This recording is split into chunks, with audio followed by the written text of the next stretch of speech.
Hey, what's going on everybody? My name is Luke. Got you two little battles here.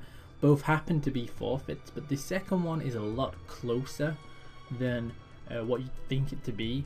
Now, you can see down in the bottom left hand side, I'm using some pretty underrated stuff. I figured, I wanted to have a little bit of fun.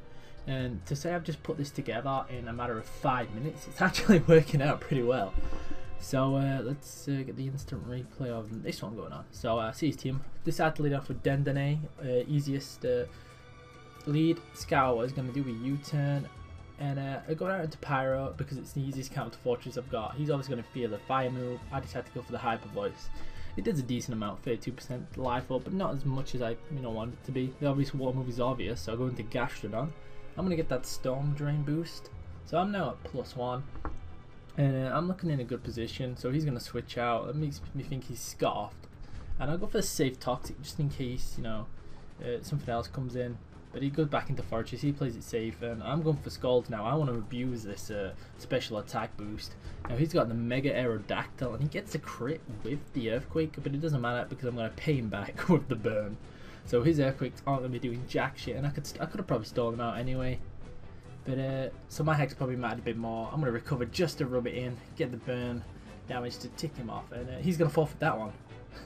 Easiest done. So this one, I'm going to lead off with Pyro. He leads off with Ferrothorn. I did predict the Ferrothorn lead, so I decided to go for the Fire Blast. Play safe for the moment, see how much he's going to do. That critical hit did nothing. Now he set up the Sandstorm with his Tyranitar. I figured I might go out into Furthrow, which is like the best defensive wall I've ever used. He sets up rocks. Nothing much going on here. Sandstorm damage. I heal it back up. Now I decided to go for the Baby Doll Eyes. I figured he might have stayed in, going for an attack, maybe a super power. But he goes back into Ferrothorn, and I decided no, we'll go back out into Pyro.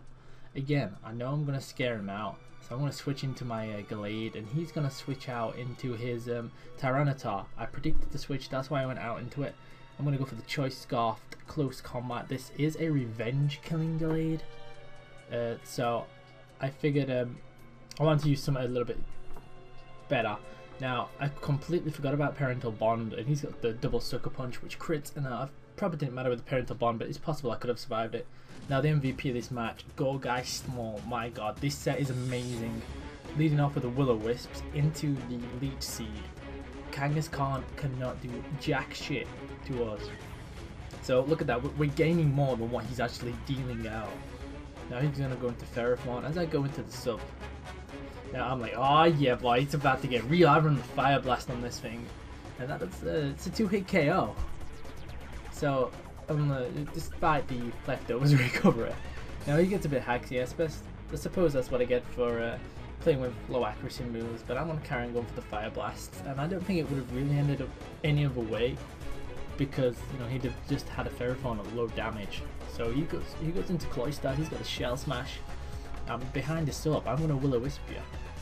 I figured he's the Skill Link variant because he's going to have that physical attack, and what do you know? The burn becomes really crucial here because the Icicle Spears are doing quite a bit. Now that probably would have killed me without the burn. Now I'm going to go for the Leech Seed, and this is where I'm starting to get all this health back, and I'm going to go into the amazing physical wall that Furthrow is.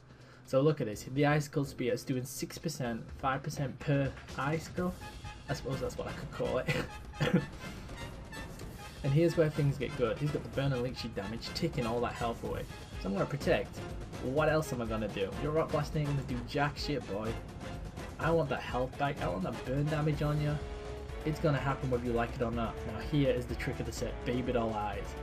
Look at that, his attacks are going down 3% from a Rock Blast on a Shell Smash Cloyster.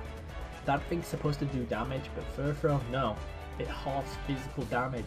So with the minus attack as well, it's not gonna do anything.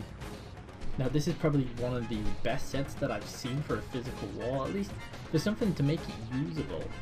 And now here we're going for a little trade-off, but because of the Parental Bond, he's going to come off ahead. So I figured he's probably going to carry on going for that. He's going to carry on going for the Power-Up Punch, because he wants to try and set up and try and sweep me. But, as we all know, we wall that thing. Now, so Power Punch is immune, and luckily the leftovers damage heals us back to a reasonable amount. Stem spikes are actually doing some good work on us. So I get the leech seed off on the Gengar, which is an amazing thing to have up, because it leech seeds behind the substitutes that it could possibly set up. Gastrodon is actually quite an amazing special defensive wall. As you can see there, it took the Shadow Ball with relative ease, and what am I going to do? I can recover it all back up. So he sets up this substitute. Luckily the leech seed damage is ticking away behind the sub and giving me that health back alongside leftovers.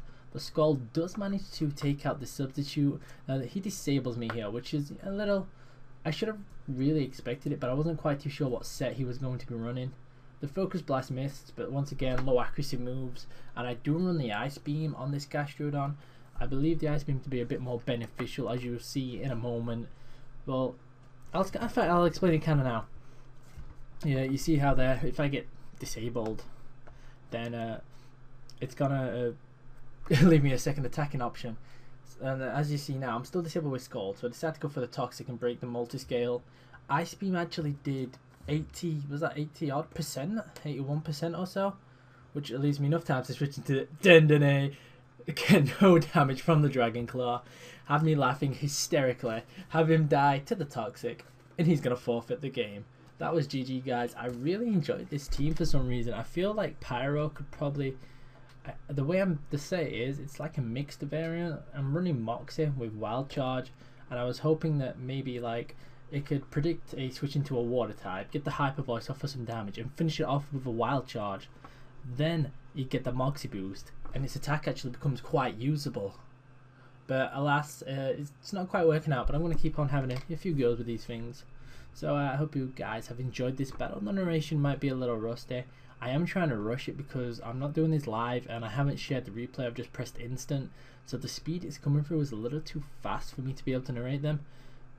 But I'll try and work on that, guys. So hope you guys really enjoyed the battle.